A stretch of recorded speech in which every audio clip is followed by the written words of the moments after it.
There are wounds that bleed where no one can see them, injuries so profound that they reshape the very architecture of a soul. And Lady Eleanor Ashworth knew this truth with an intimacy she wished she had never acquired. 6 months had passed since the night that shattered her, yet she could still feel the phantom ache of it, could still hear the echoes of laughter and gasps that had accompanied her public destruction. She had been 22 years old and radiant with hope on that spring evening, dressed in pale rose silk that her mother had sacrificed much to procure, her honey-colored hair arranged with careful artistry, her grey eyes bright with the innocent certainty that her future was about to unfold exactly as she had always dreamed. Lord Reginald Blackwood had been everything a young lady of gentle breeding was taught to desire, handsome in that golden, effortless way that drew every eye in a ballroom, heir to a considerable fortune, possessed of easy charm and easier promises. Their courtship had been the envy of the season, a perfect pairing of his wealth and her breeding, her quiet intelligence a complement to his social brilliance.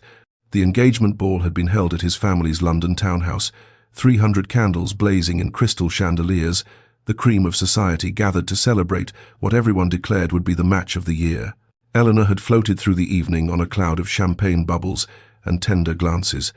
so certain of her happiness that she had failed to notice the tightness around Reginald's mouth,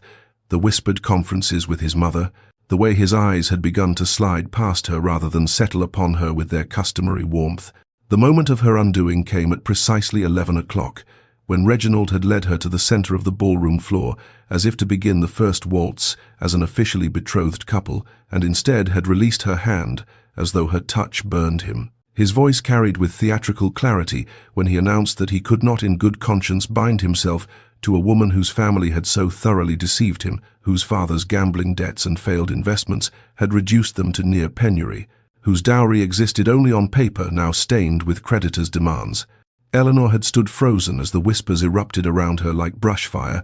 her face draining of color while Reginald proclaimed that he required a wife who could bring something to a marriage beyond a pretty face and a talent for concealing the stench of financial ruin. She remembered the way the room had seemed to tilt, the way her mother's sob had cut through the murmuring crowd, the way her father had aged 10 years in the span of 10 seconds. She remembered, too, the exact moment when Reginald had turned away from her with a dismissive flick of his fingers, already moving toward Miss Prudence Hartley, whose father's shipping fortune could paper over any absence of beauty or wit. What Eleanor could not remember was how she had made it from the center of that ballroom to the safety of their carriage, though her sister Charlotte later told her she had walked with her spine straight and her chin lifted, refusing to give the assembled vultures the satisfaction of seeing her crumble. The dignity that had sustained her in that terrible moment had become her armor in the months since, but beneath it, Lady Eleanor Ashworth had quietly accepted that her life as she had imagined it was over, and something far colder and more practical would need to take its place. The family seat of the Viscounts Ashworth had once been a place of gracious beauty, its honeyed stone walls embracing generations of quiet happiness, its gardens a testament to careful tending and abundant resources. Now, 6 months after Eleanor's disgrace, Ashworth Manor seemed to have absorbed the family's misfortune into its very bones. The stone grown dingy with neglect, the gardens overgrown and melancholy, the once bright windows clouded with the accumulated grime of servants dismissed because there was no longer money to pay them. Eleanor moved through the diminished household like a ghost of her former self, managing what remained of the staff with gentle efficiency, stretching every penny until it screamed for mercy, watching her mother's hair turn grey and her father's health crumble beneath the weight of shame and worry. The Viscount had taken to his bed 3 months prior, his heart weakened by stress and his spirit broken by the knowledge that his failures at the gaming tables and his foolish trust in a dishonest investment scheme had destroyed not only his own prospects, but those of his daughters. Eleanor sat with him every afternoon, reading aloud from his favorite histories, pretending not to notice when he turned his face to the wall to hide his tears. Her mother, Lady Ashworth, maintained a brittle facade of normalcy that cracked a little more each day, her hands trembling as she poured tea that grew progressively weaker as their supplies dwindled, her conversation determinedly cheerful even as creditors knocked at the door with increasing frequency. Charlotte, Eleanor's younger sister of 19, had seen her own modest prospects wither in the aftermath of the scandal. For what respectable family would align themselves with the Ashworths now that their financial ruin was common knowledge, and their eldest daughter had been so publicly branded as a fortune hunter who had attempted to entrap an unwilling gentleman. Eleanor had made her decision in the quiet hours of a sleepless night,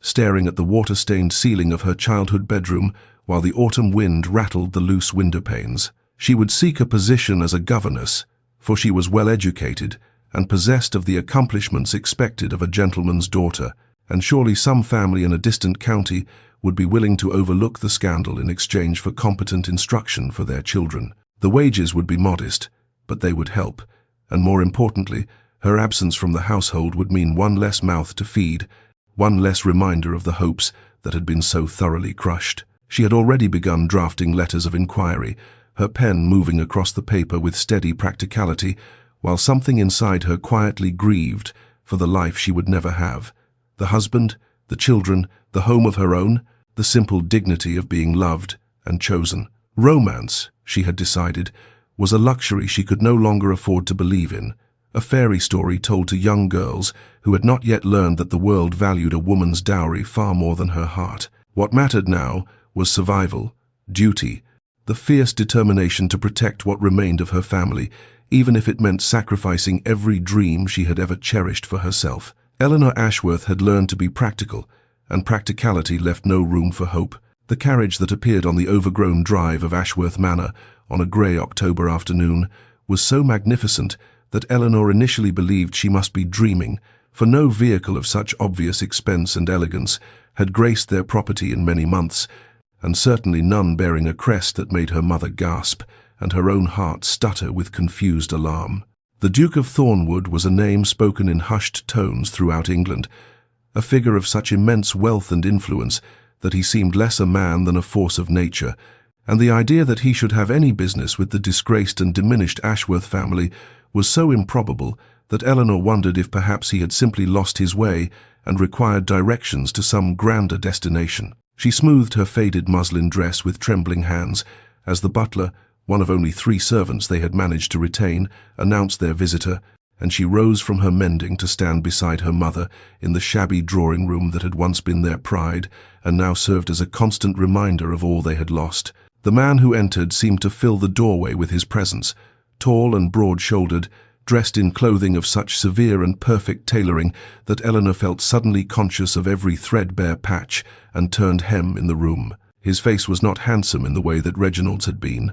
all golden charm and easy smiles, but rather striking in its harsh planes and sharp angles, dominated by dark eyes that seemed to take in everything and reveal nothing. Sebastian Blackwood, Duke of Thornwood, no relation to the Reginald Blackwood who had destroyed her, despite the unfortunate coincidence of surname, was 32 years old and had a reputation for coldness that bordered on legend, for impossible standards that sent servants fleeing and business partners trembling, for a complete disinterest in the social whirl that consumed most men of his station. He offered a bow that was correct without being warm, and declined refreshment with a brevity that suggested he had not come for pleasantries,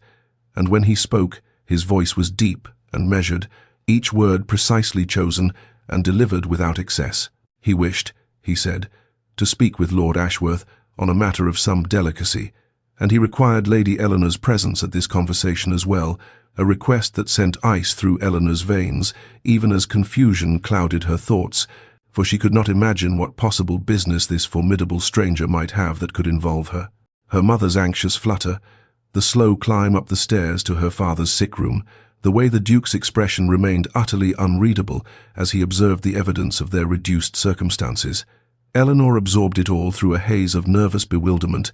her practical mind racing through possibilities and finding none that made any sense. When they entered her father's chamber, and she saw the Viscount struggle to sit upright against his pillows, shame and pride warring on his gaunt features,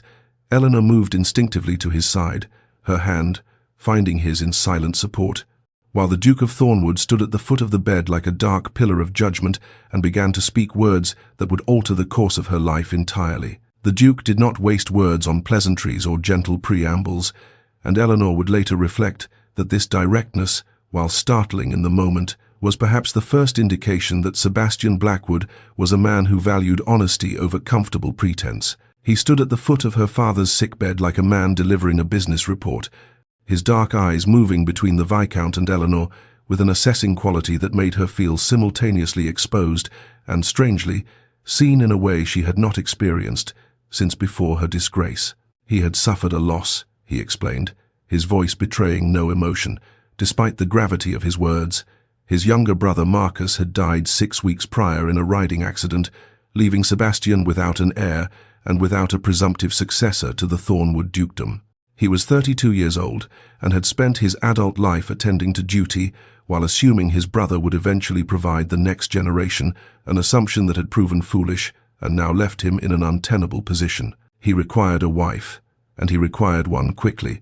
but he had no patience for the simpering debutantes and calculating mothers that populated London's ballrooms, no tolerance for the pretense of courtship when his needs were entirely practical in nature. He had observed Lady Eleanor at various social functions before her unfortunate situation had become public knowledge,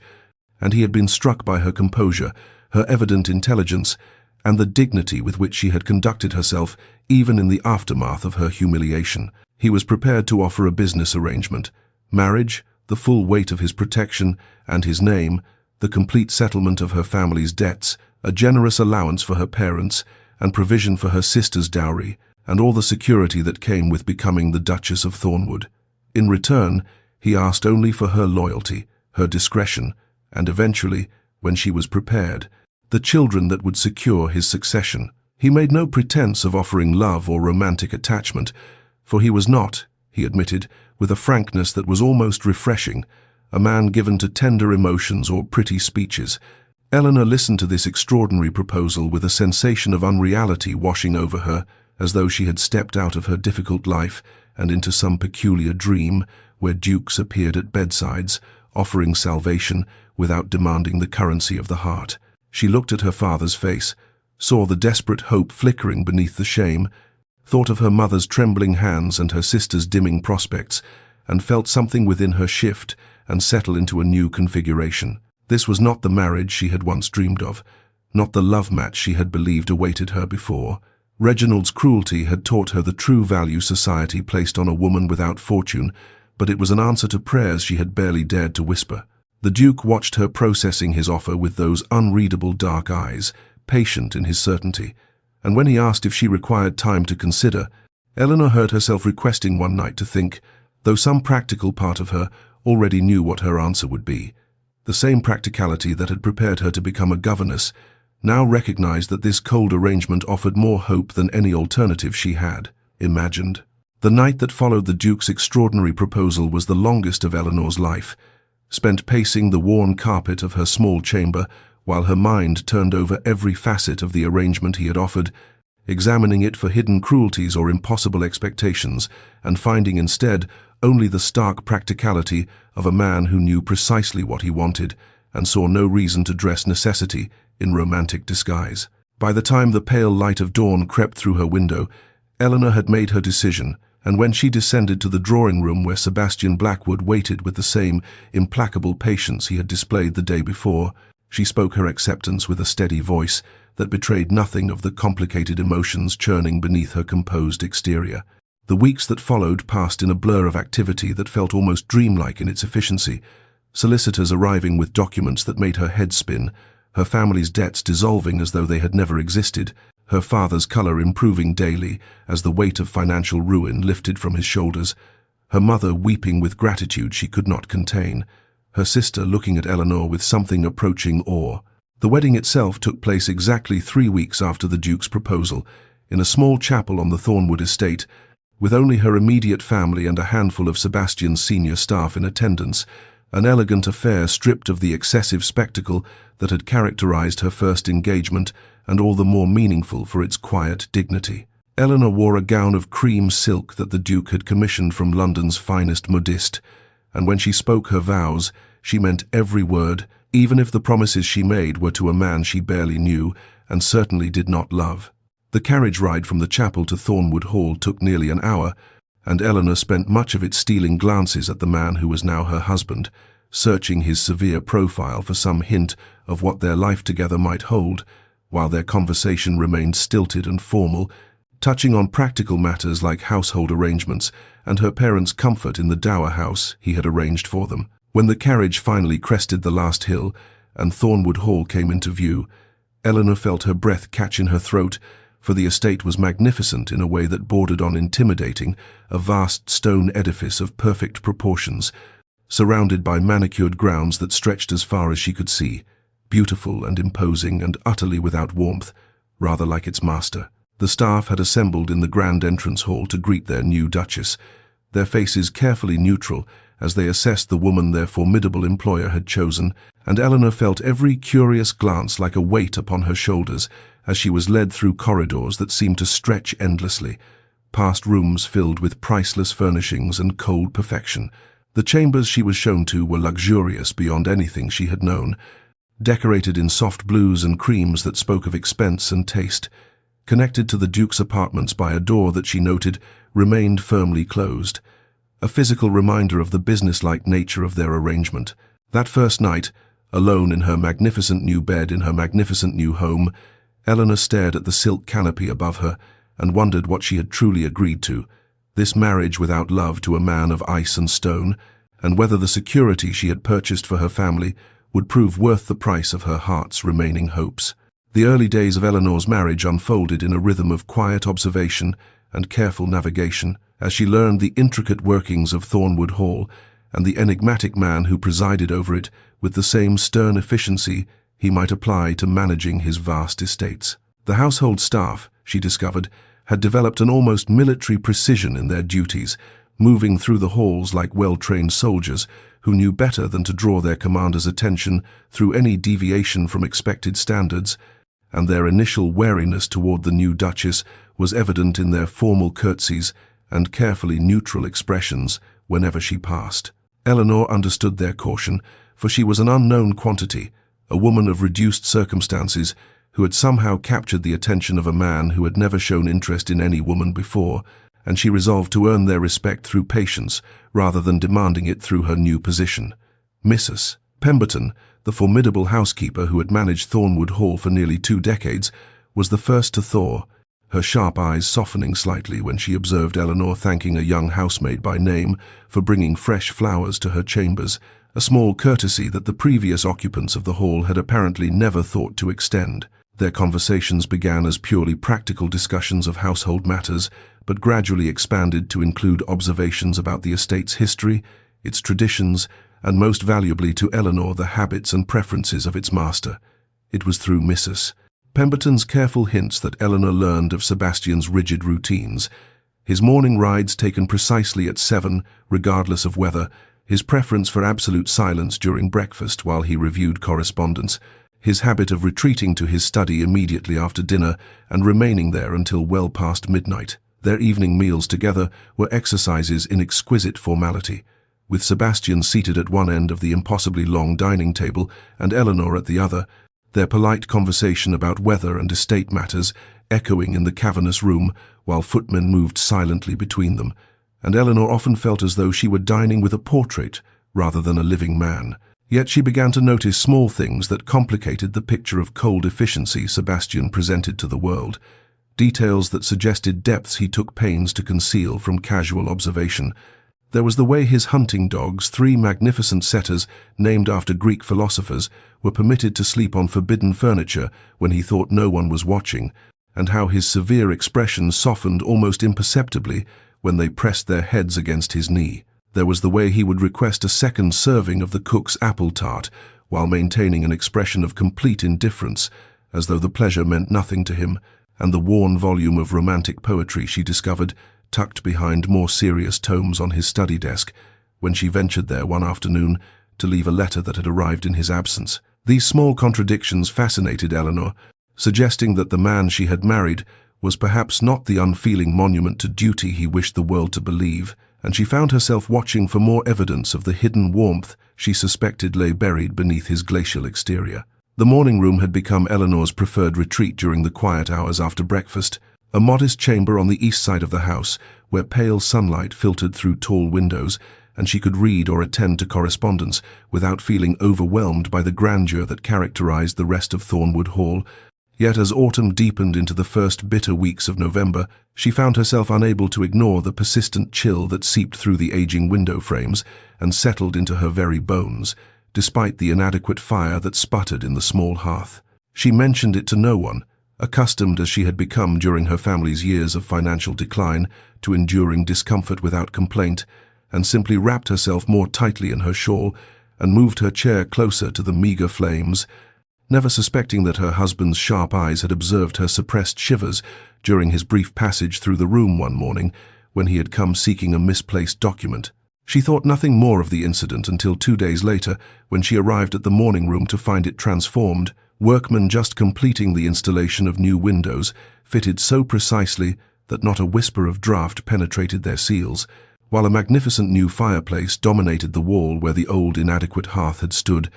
already blazing with a fire so generous that warmth enveloped her the moment she crossed the threshold. When she inquired of Mrs. Pemberton about this unexpected renovation, the housekeeper merely smiled and said that His Grace had ordered it done with unusual urgency, offering no further explanation, and Eleanor found herself standing in the center of the newly comfortable room, with her hand pressed to her chest, struggling to comprehend why a man who had made clear their marriage was a practical arrangement would trouble himself over her minor discomfort. That evening, driven by a restlessness she could not name, Eleanor wandered to the library after dinner instead of retiring to her chambers,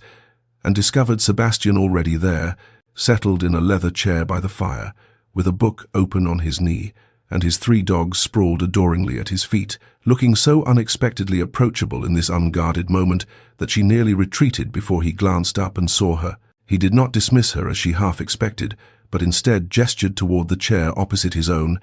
and so began the first real conversation of their marriage, not the stilted exchanges of dinner or the practical discussions of household matters, but genuine discourse about the book he was reading, about her favorite authors, about the history of the estate and the generations of Blackwoods who had shaped it. She discovered that beneath his severity lay a dry wit that caught her by surprise, making her laugh aloud at an observation so quietly sardonic that she nearly missed it, and the slight curve of his lips in response, not quite a smile but something approaching one, struck her as a victory of sorts. When she finally rose to retire, warmer in spirit than she had felt since arriving at Thornwood Hall, Eleanor recognized with a flutter of something that might have been alarm or might have been hope that her husband was not at all the cold monument she had believed him to be, and that this discovery might prove far more dangerous to her carefully guarded heart than any amount of continued indifference could have been. The notion came to Eleanor one grey December afternoon as she stood at the window of her newly warmed morning room, gazing out at the grounds of Thornwood Hall and noting how the formal gardens closest to the house maintained their severe geometric precision, while beyond them, barely visible through the skeletal winter trees, lay what appeared to be a wilderness of tangled growth and forgotten pathways that seemed to call to something restless within her spirit. She inquired of Mrs. Pemberton about that distant corner of the estate and watched the housekeeper's expression shift through surprise, hesitation, and finally a careful neutrality as she explained that the area had once been her late Grace's rose garden, the passion project of Sebastian's mother who had died when he was just 12 years old, and that the garden had been left to grow wild in the 2 decades since, with strict if unspoken instructions that it remain undisturbed. Eleanor knew she should let the matter rest, that she had no right to disturb the shrine of a woman she had never known, yet something compelled her to raise the subject with Sebastian that evening in the library, her voice tentative as she described her wish to restore the garden, if he would permit it, to bring back the beauty his mother had cultivated, rather than allowing it to continue its slow decay into oblivion. The silence that followed her request stretched so long that she began to form words of apology, but then she saw it a flicker of something raw and unguarded passing across his severe features, grief perhaps, or memory, or some complex emotion for which she had no name before his expression, settled back into its customary composure, and he granted permission with a single curt nod, adding that she should apply to his steward for whatever funds the project required. Eleanor threw herself into the restoration with an enthusiasm that surprised even herself, spending hours with the elderly head gardener who remembered the original layout, poring over old sketches found in the estate archives, ordering rare rose varieties from nurseries across England and even the continent. She was kneeling in the cold earth one afternoon, her gloves muddied and her cheeks flushed from exertion, when a shadow fell across her work and she looked up to find Sebastian standing at the garden's edge, watching her with an expression she could not quite decipher. He began appearing regularly after that, offering gruff observations about drainage and soil composition that revealed a surprising depth of knowledge, and their conversations in the garden grew longer and more personal than any they had shared before, touching on his memories of watching his mother tend these very beds, on the coldness of his father, who had forbidden any mention of her after her death, on the weight of expectations that had shaped him into the stern, solitary man he had become. Eleanor listened with her heart aching for the lonely boy he had been, and when she reached out one afternoon to brush dirt from his sleeve, an unconscious gesture of intimacy that startled them both, she saw something kindle in his dark eyes that made her breath catch and her pulse quicken with an emotion she was no longer able to deny, though she dared not yet give it its true name. The invitation arrived on a frost-rimed morning in late January, its cream-colored envelope bearing the elaborate seal of the Marquess of Hartington,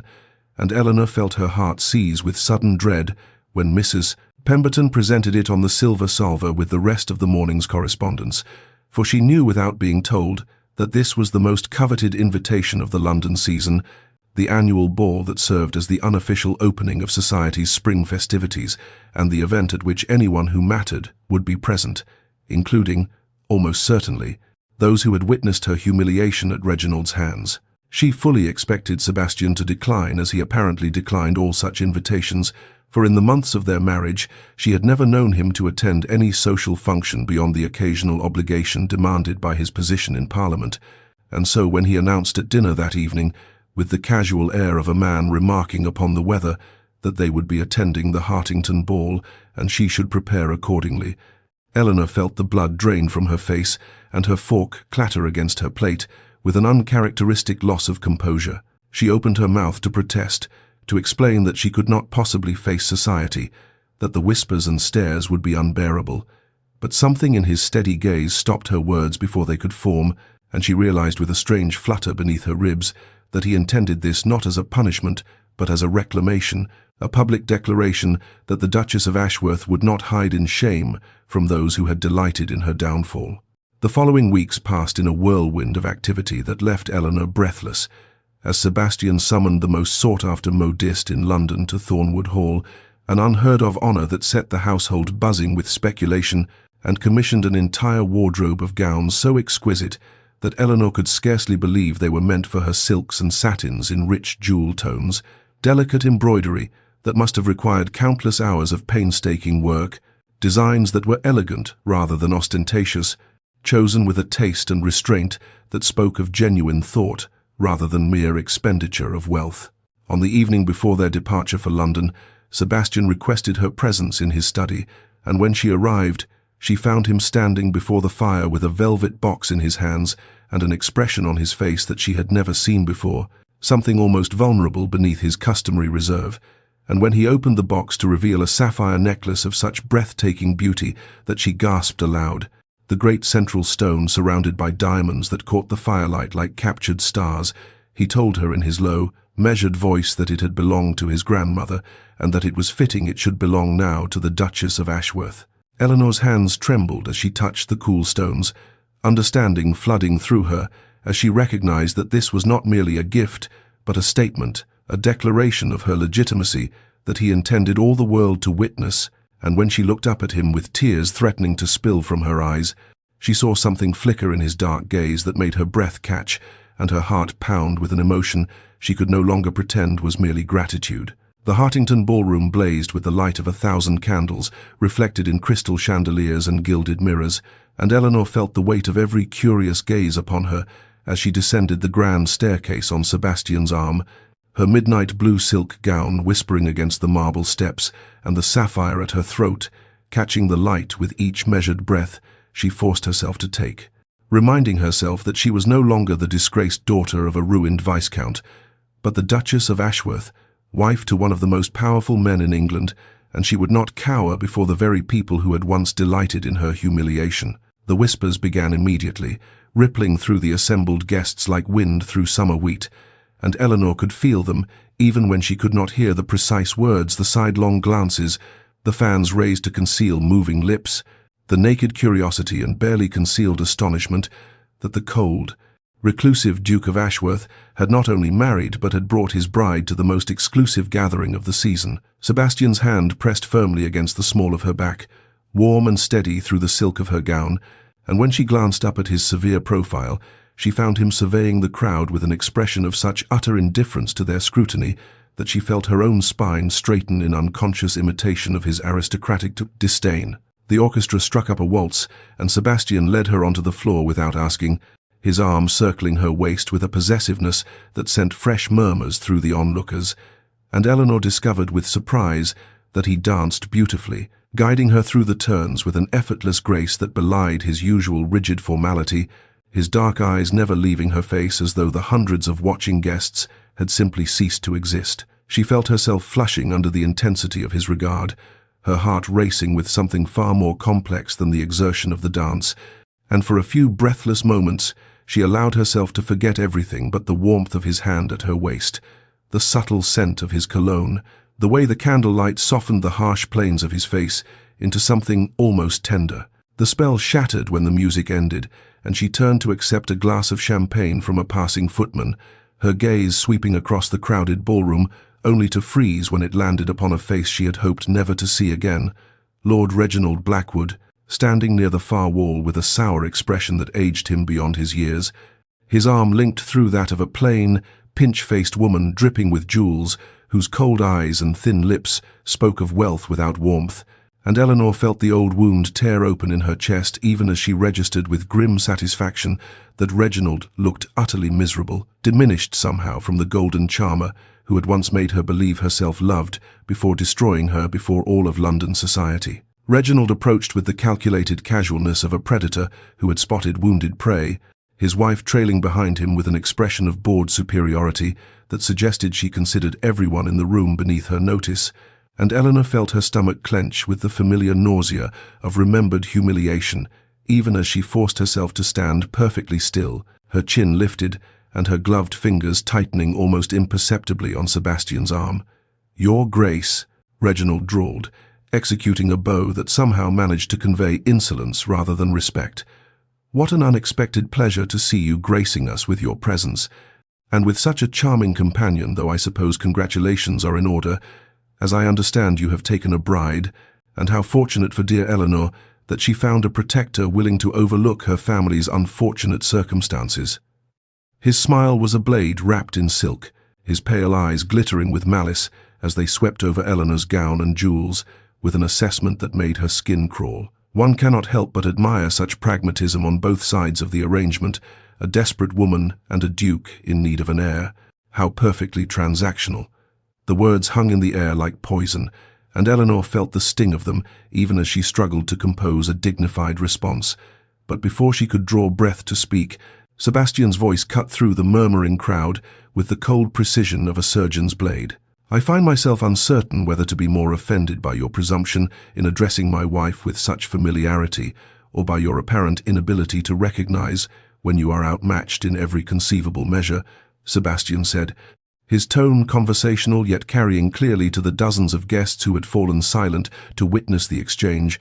and Eleanor watched Reginald's face drain of colour as the full weight of the Duke of Ashworth's displeasure settled upon him like a physical force. "Lady Eleanor honoured me by accepting my suit, a decision that required considerable courage, given that she had every reason to distrust the institution of marriage after being so publicly betrayed by a man whose character proved as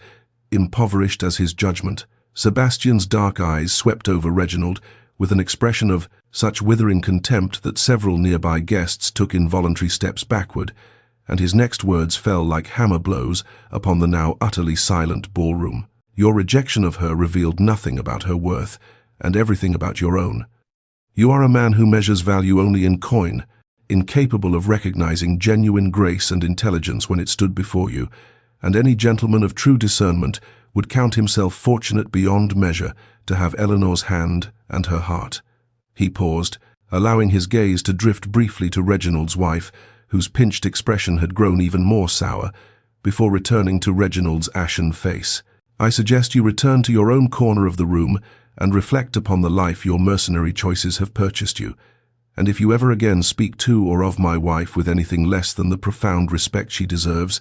you will discover that my influence extends considerably further than your wife's fortune can protect you."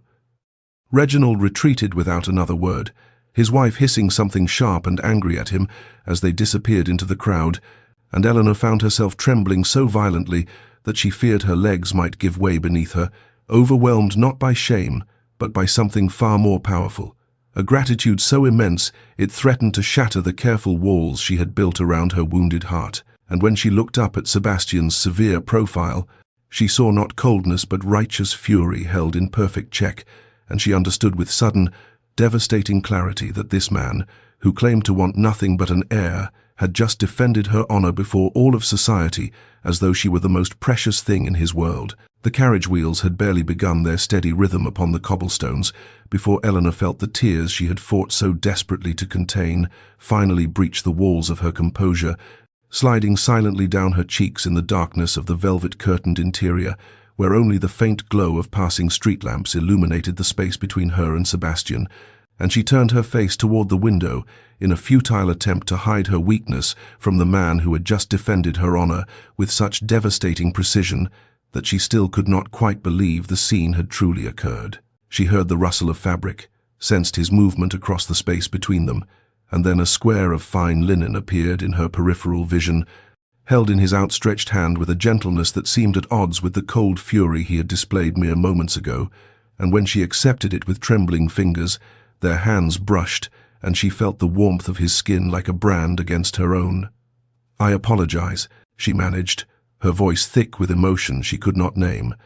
"I do not mean to weep like some foolish girl. It is only—" But she could not finish, could not find words adequate to express the magnitude of what he had done, what it meant to her starved and wounded heart to have been championed so fiercely by a man she had believed incapable of such passionate defense. Sebastian was silent for a long moment, and when he spoke his voice had lost its cutting edge, softened into something she had never heard from him before, a tone almost uncertain as he said, "I have wanted to say those things to him since the moment I learned what he did to you.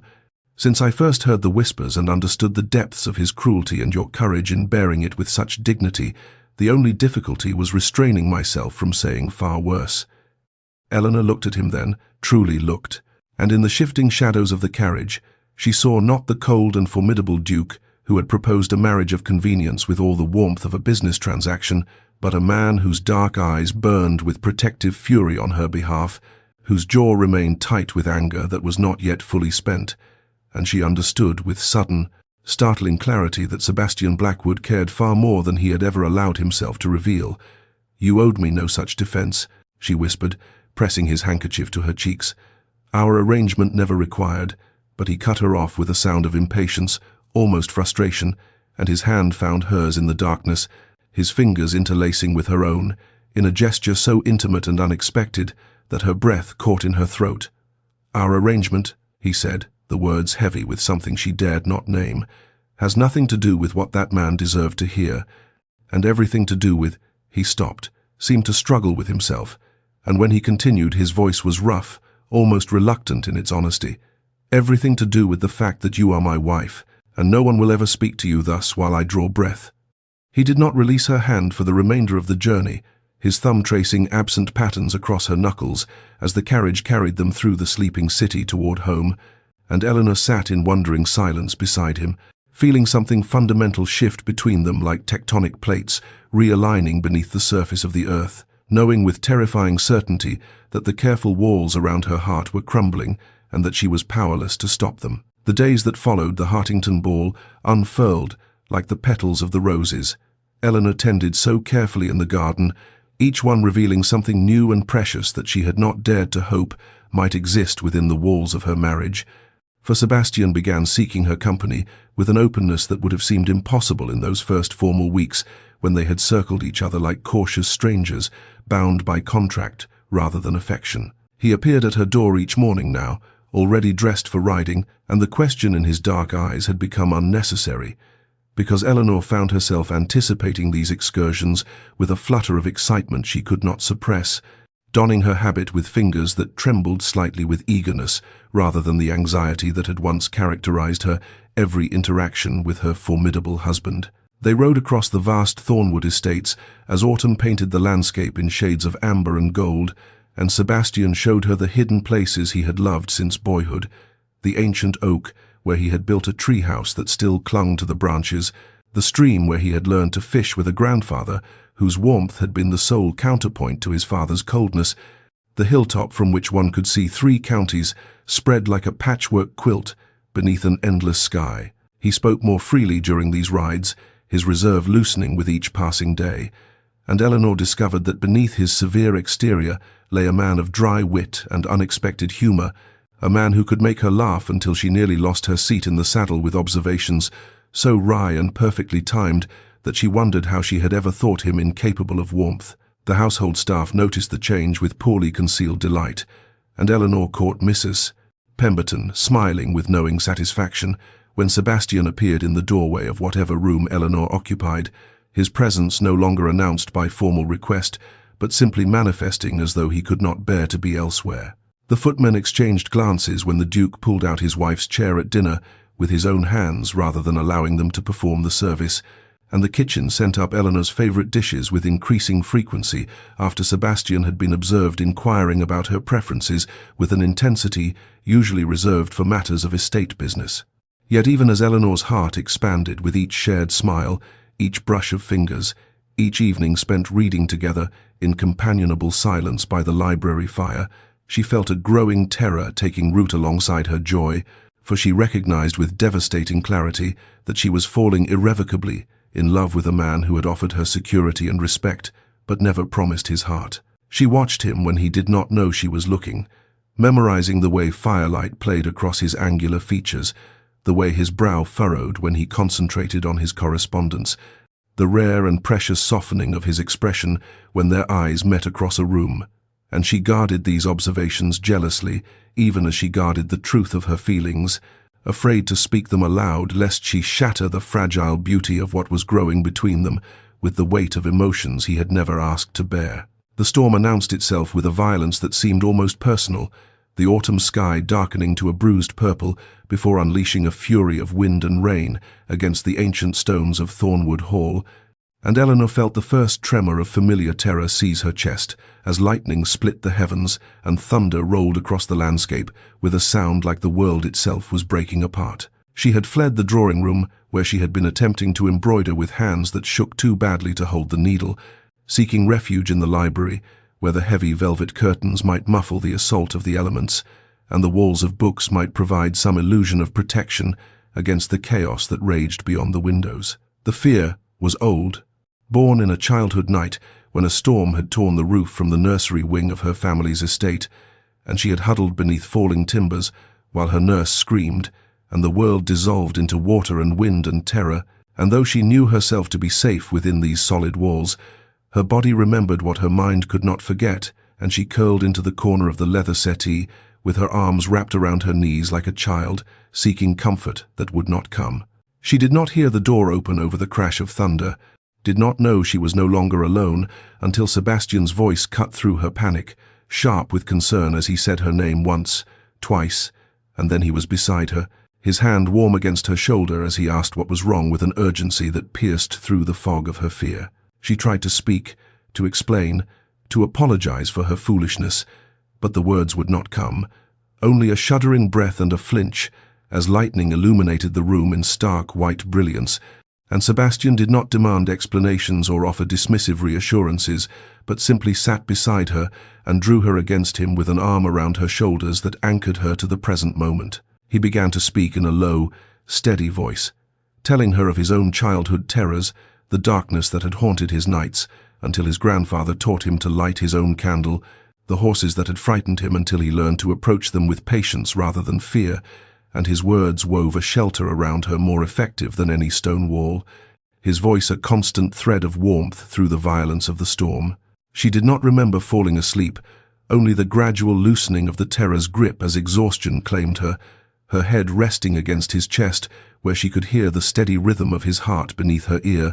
but she remembered waking in her own chamber with morning light streaming through the windows, and Sebastian slumped in the chair beside her bed, his cravat loosened and his dark hair disheveled, and she understood with overwhelming clarity that he had carried her here and kept watch through the night. This man who had promised her nothing but security, yet gave her something infinitely more precious with every passing day. The morning after the storm, Eleanor found herself unable to maintain the careful distance she had constructed around her heart. For waking to find Sebastian asleep in the chair beside her bed, his severe features softened by exhaustion, and his hand, still resting near hers on the coverlet, where he must have held it through the night, had shattered something within her that she could no longer repair, and she knew with terrible certainty that she must speak the truth of her feelings or be destroyed by the weight of carrying them alone. She waited until afternoon, until she had paced the length of her chamber 100 times and rehearsed words that scattered like autumn leaves each time she tried to gather them, until the suspense of her own cowardice became more unbearable than the fear of his response. And then she walked to his study on legs that trembled beneath her skirts and knocked upon the door with a hand she could not steady. Sebastian looked up from his correspondence with an expression of immediate concern, rising from his chair as she entered and closing the door behind her with a question in his dark eyes that she could not yet answer, and Eleanor stood before him in the afternoon light that streamed through the tall windows and felt as though she was standing at the edge of a precipice from which there could be no retreat. The words came haltingly at first, broken and imperfect, as she confessed that their arrangement had become something she had never anticipated, that the practical marriage she had entered to save her family had transformed into something that consumed her every waking thought and haunted her dreams, that she loved him with a depth that frightened her and asked nothing in return except the truth of whether he could ever feel anything similar, or whether she should learn to quiet her heart and be content with what they had. Sebastian said nothing for a long moment that stretched into eternity, his expression unreadable, and Eleanor felt her courage failing as the silence grew, felt the familiar shame of wanting too much beginning to curl around her chest, until he spoke in a voice roughened by emotion she had never heard from him before, admitting that he found himself unable to form the words he needed because he had spent so many years building walls against feeling that he had never learned the language of the heart. But then he stepped closer, close enough that she could see the rapid pulse at his throat, and told her that he had loved her since before he proposed, since he first saw her holding her head high at a musicale where whispers followed her every step, that he had chosen her not despite her circumstances, but because of the grace and dignity with which she bore them, and that he had kept silent only because he feared burdening her with feelings she had never sought from a marriage entered for survival rather than love. Eleanor felt tears spilling down her cheeks as Sebastian raised a hand to cup her face with a tenderness that belied every rumor of his coldness, and when he asked if he might kiss her, she answered by rising on her toes to press her lips to his. The kiss began as something tender, a gentle pressing of lips that held within it all the wonder of discovery, but it deepened into something far more profound, as months of suppressed longing broke free from the constraints that had bound them both, and when at last they parted, breathless and trembling, Sebastian rested his forehead against hers and confessed in a voice rough with emotion that he had never expected to love anyone, had long ago resigned himself to a life of duty without warmth, and certainly had never dared to imagine that anyone could love him in return,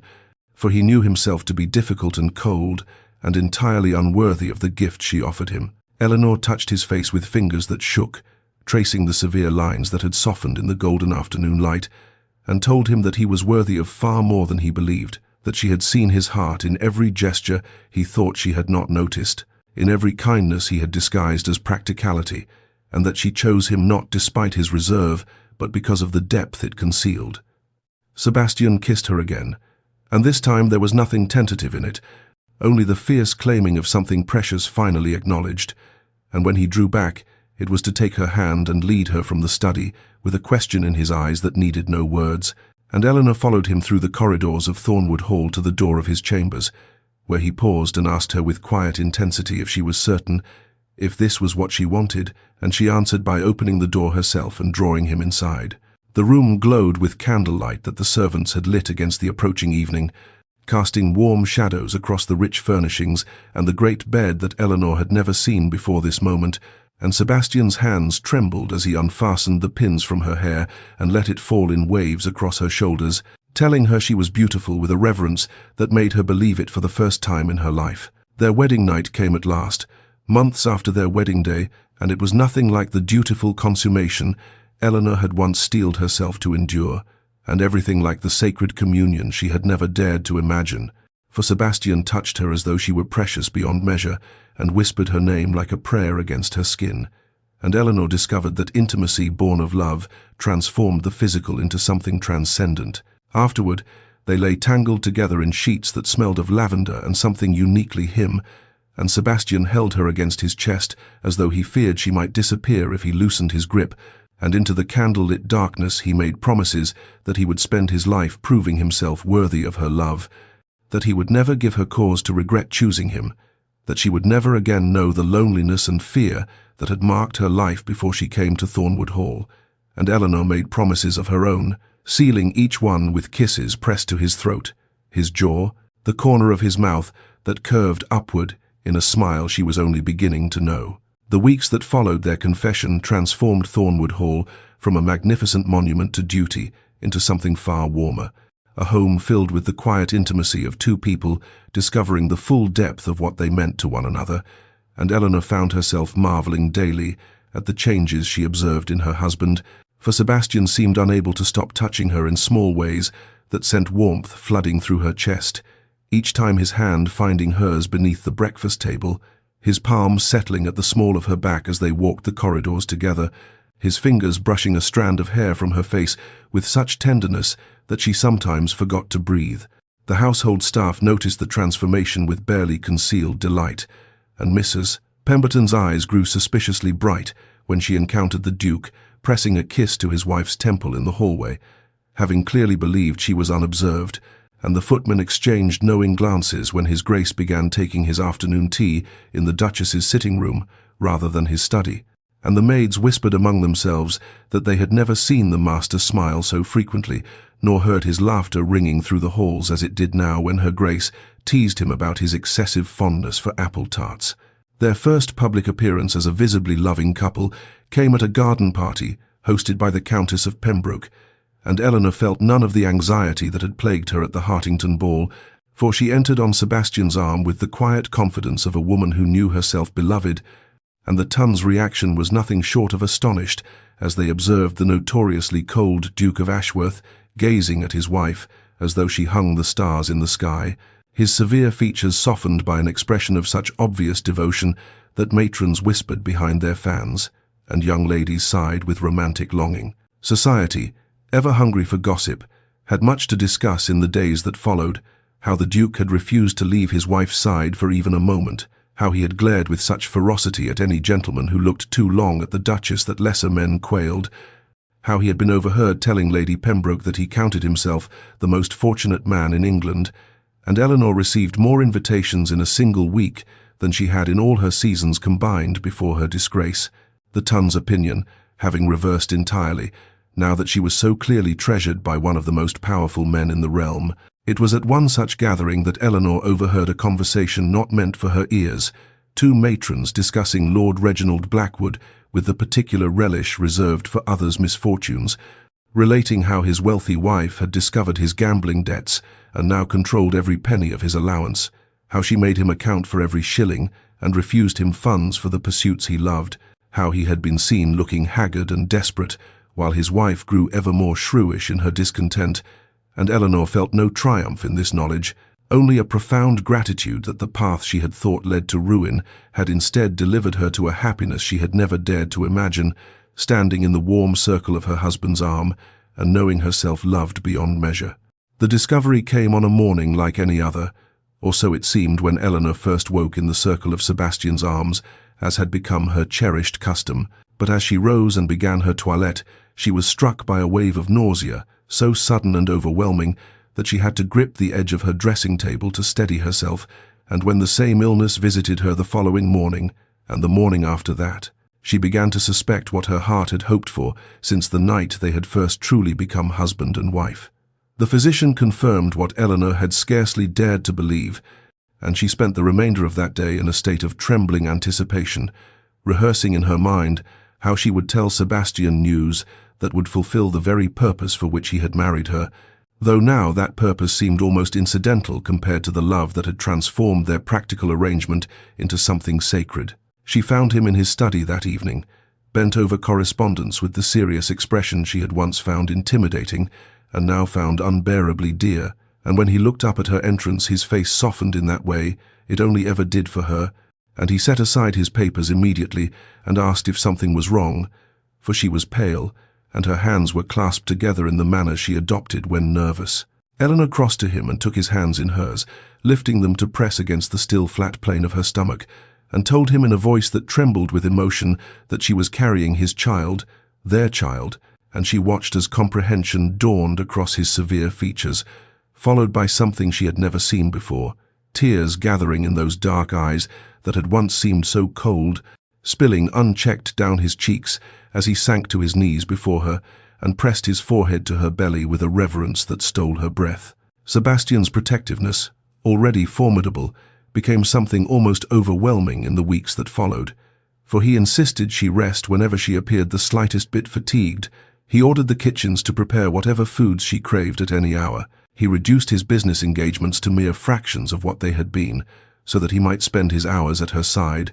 and Eleanor found herself laughing at his excessive concern, even as her heart swelled with the knowledge of how deeply she was loved. The nursery, long closed and draped in dust sheets, was opened and transformed under Sebastian's exacting supervision into a haven of warmth and beauty, with walls painted the softest yellow and furniture crafted by the finest artisans in London, and a rocking chair positioned by the window where Eleanor could sit and watch the rose garden she had restored bloom in magnificent profusion below. In the quiet evenings, Sebastian began a new ritual that Eleanor treasured above almost all others. He would rest his head against her gradually swelling belly and read aloud from books of poetry and fairy tales, his deep voice rumbling against her skin as he spoke to the child, who could not yet hear him but whom he already loved, with fierce devotion, and Eleanor would card her fingers through his dark hair and marvel at the distance between the cold, practical proposal in her father's modest parlour and this moment of perfect, impossible happiness. 5 years had passed since that trembling morning when Eleanor had pressed Sebastian's hands to her belly and watched tears spill down his severe features, and Thornwood Hall had transformed so completely that visitors who had known it in its former cold grandeur scarcely recognized the place now, for every corridor rang with the chaos of childhood, the thunder of small feet racing across ancient floors, the shrieks of laughter that echoed through rooms once silent as tombs, the scattered evidence of play abandoned mid-game when some new adventure called. The twins had arrived first,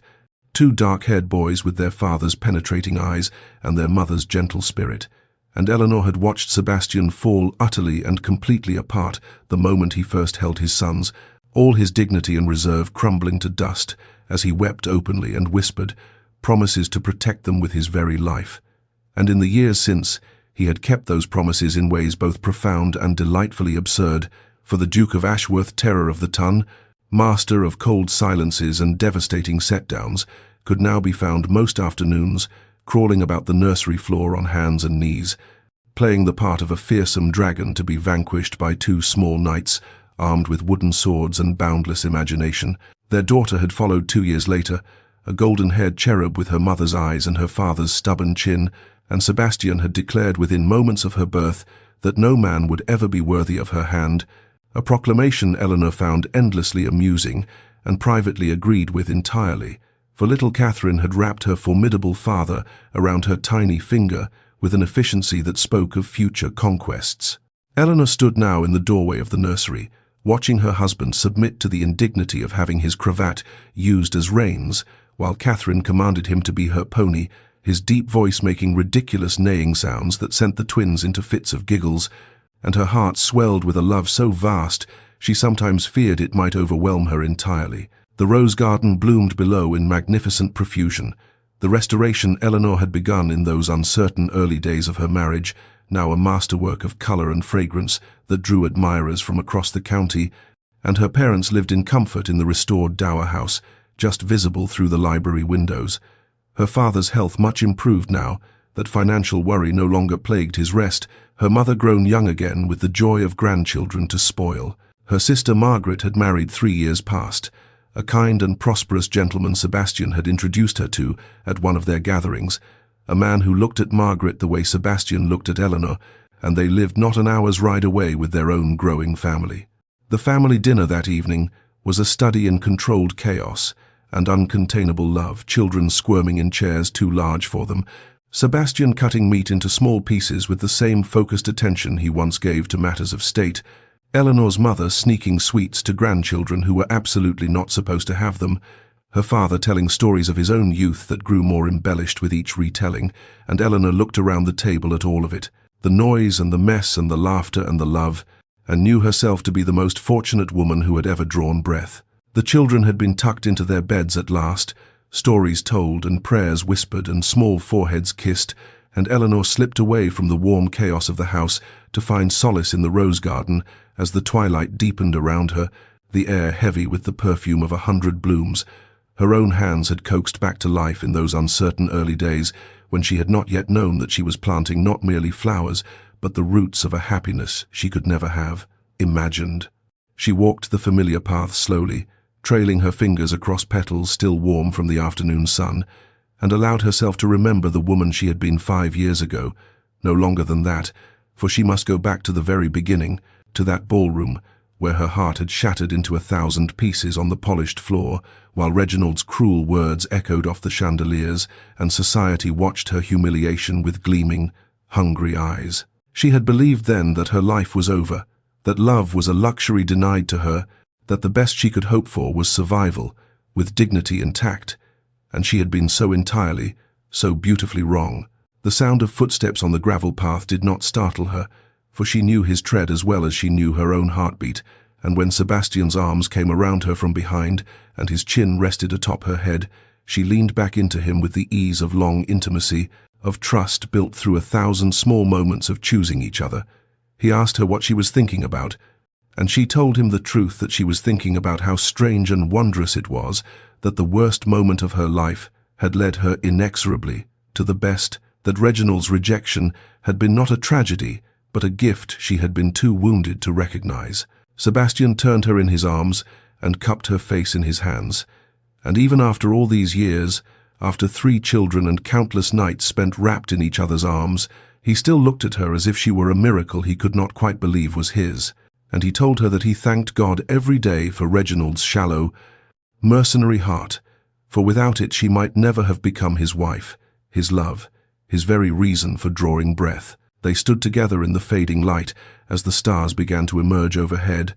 and Eleanor understood at last the truth she had spent years learning, that love was not the lightning strike she had once believed in, not the instant passion of poets and dreamers, but something far more precious and enduring. It was the choice made daily, the respect earned through actions rather than words, the trust built slowly like a cathedral, stone upon stone, until something magnificent stood where once there had been only empty ground. And to you who have walked this journey alongside Eleanor, who have felt her heartbreak and hoped for her happiness and celebrated her triumph, there is gratitude beyond what words can properly express, for stories are nothing without those who receive them into their hearts, and the deepest wish this tale carries forth into the world is simply this, that you too may find the unexpected love that transforms practical arrangements into passionate devotion,